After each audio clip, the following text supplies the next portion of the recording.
Titik Puspa meninggal dunia Kamis pagi, 10 April 2025. Kabar duka kepergian sang penyanyi legendaris tanah air ini dibenarkan oleh manajer Titik Puspa, Mia.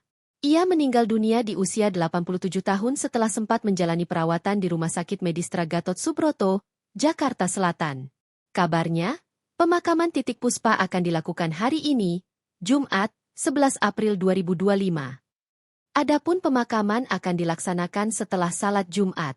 Kabar pemakaman Titik Puspa disampaikan Rano Karno kala ditemui di Rumah Sakit Medistra, Jakarta Selatan. Setelah sholat Jumat akan dimakamkan di Tanah Kusir, ujar Rano Karno.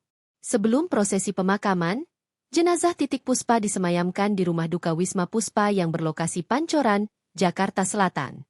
Sebelumnya jenazah melalui proses pemandian di rumah sakit. Sebagai informasi, kabar meninggalnya Titik Puspa dikonfirmasi oleh anak sulungnya yang bernama Peti Tanjung Sari. Peti juga meminta doa dan maaf untuk sang ibu.